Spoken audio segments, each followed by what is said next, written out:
Hi, this is Kelly Donahue-Pero here again with your next lesson in the baseline retention module. So hopefully everyone's been getting good at making those calls and using the pre-call checklist. We want to talk now about some best practices about making these calls. So it's been a few weeks since you got started. You may be feeling a little overwhelmed, a little stressed out, but that's okay. That's natural. Remember, we talked about it. It's learning something new, and it's getting proactive when you may have been a little bit more reactive in the past. So the first thing that we want to talk about is that we will call every client. For many agencies, they might have called a select few, but it was inconsistent at best. So it's important we understand we're going to call every single client once per year. And we're going to conduct a formal account review on this call. Now, I also believe that you're all professionals out there. So if you see a big rate increase, you see an opportunity, or you just want to say hello, one per year is the minimum. But you can always do more. And we recommend you use your insurance professional side to go ahead and think critically about when to make a second phone call. You're going to get a list every Friday of the upcoming renewals, or they'll be assigned to you upon download, depending which strategy your agency selected. So here's an important tip. If you're working off of a list and you don't get it on Friday, it's okay to raise your hand and remind somebody. They may have been a little backlogged, and a friendly reminder helps the program go smoother. What I always say is not acceptable is to not raise your hand and say, I don't have a list for the week, and just hope that no one notices. You have to be a professional, and that's one of the best things is helping each other remember and also helping each other get the project done. Everybody's learning new items. Similarly, if it's a little later in the day and you haven't been assigned your calls yet, you also want to follow up on that. In order to be good team members, we all need to take an active role in this project. Each week, you need to make all of the calls and submit your completed sheet to your team leader. So if you're working off reports, we want you to take that sheet, hand it into your team leader so we can check to make sure calls are being made. If you're being assigned activities or suspenses in your management system, we'll be able to run reports so you can bypass this step. But if there is a report, make sure to go check it in, say, I'm done, and then your team leader can give you a big round of applause. If you get overwhelmed, you must raise your hand to ask for help. In my experience in launching this program to many agencies across the country, we find sometimes people get a little overwhelmed. But what happens is either my team or your agency finds out that you're backlogged. We want to take a proactive approach. If you're a few days behind or even a day behind, it's time to raise your hand and talk to your team leader. They can help you organize your day, identify priorities, or help speed you up even. What's really unacceptable and very unprofessional is to wait till the end of the week and then look around and say, oh, I just didn't get them done. We need a lot of open communication to get through the initial hump of getting this as part of the processes. I can tell you we will find that opportunity if you're not going ahead and adding those calls in and doing them. We will find it over time, and I just want to warn you in advance. It's not a pleasant situation, so be proactive, raise your hand, and ask for help. It's just simply not acceptable to not make calls. So here's how we approach the list. Review the list or your download and find out who to call. Next, divide the list by the number of workdays. This would be if you're running off of a report. If you're running off of download, look at the list and kind of clean it up because you'll get a policy per download. So that means you might have 10 calls to assign to you, but 2 of them could be on a package. That's only 1 call. So you have to do a little due diligence and clean up the information so you have an idea of roughly how many calls you do have to make. Make your calls daily. I can't stress this enough. If you start hoarding your calls and rampaging and making 3 days worth of calls at once, you will sink yourself. You're going to get a roller coaster of all the calls coming back. Pace yourself, make calls daily. If you're feeling a little overwhelmed, you have to make at least a few calls a day. It's going to help out in the long run. If you don't, you're going to get caught in that roller coaster.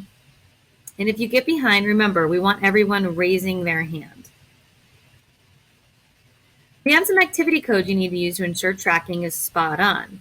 Remember, we're going to be sending reports every other week to your agency so we can see how you're doing. We've gone over those a few times, but I want to make sure we're crystal clear. So you're going to use attempt customer review on those notes. So any of the notes that you take, you want to copy and paste them into the management system. And when you leave a message, use attempt customer review. you get someone live on the phone or they call back, you're going to use Success Customer Review and copy and paste those notes in there. So no matter what, there's no excuses. We want to use these codes to make sure we know that the calls are being made. Attempt simply means that we had to leave a message. Success means that we got them, or alternatively, they returned our phone call. One of the opportunities on every call is to find an account round opportunity. So when you get to quote an account round, you're going to use account round attempt.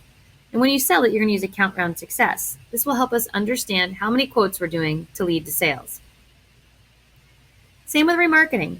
We're going to use remarketing attempt if we requote an account, and remarketing success if we move it.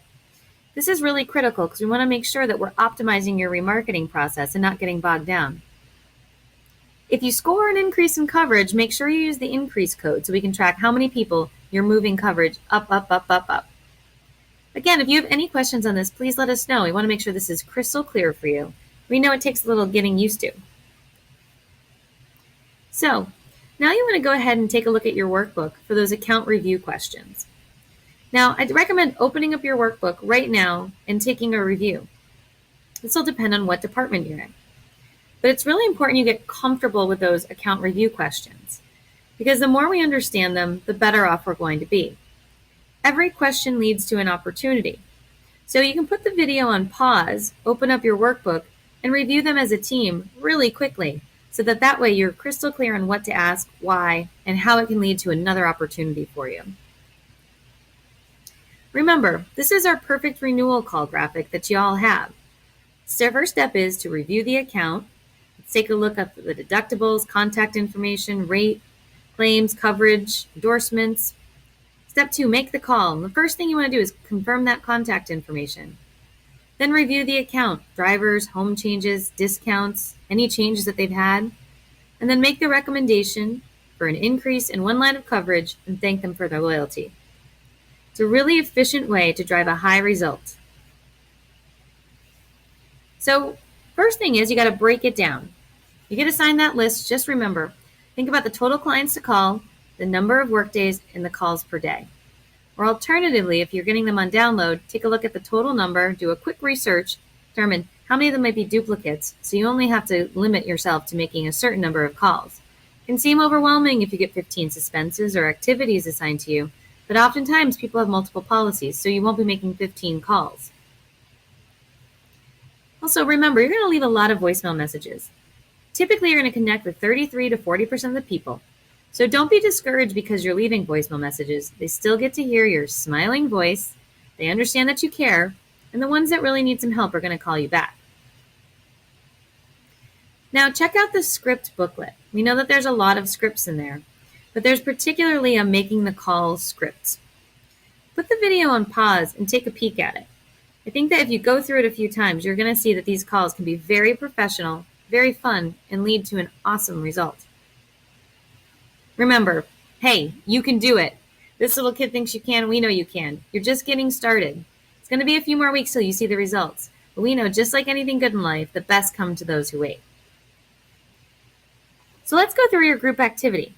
Grab 5 clients on the renewal list. Review them as a team to find areas for opportunity. I love doing this exercise because often somebody sees something in a carrier that the other person's missing. This is a huge opportunity to share everybody's knowledge and really get clear on some of the things that we're looking for. Here's your homework. Got to make all your calls. Don't forget that. We want you to practice the voicemail and live phone script. Now, very important. We're going to ask you to go ahead and email us a recording of your voicemail and live phone script. You can use your phone to shoot a video or just a voice recording, but we want to make sure you're practicing and you're polishing it up. Maybe uncomfortable, but this is something that you will never forget. So we appreciate you sitting on this training with us. We know that you've been able to look at some of the scripts, the questions. It's now time for you to remain to be a forever student. That means it's not okay for these scripts to just live in a binder that you reference once in a while. This has to become how you do business. So studying them is going to make all the difference in the world. We look forward to taking you into the next journey, but in the meantime, study and practice those reviews. Practice makes perfect.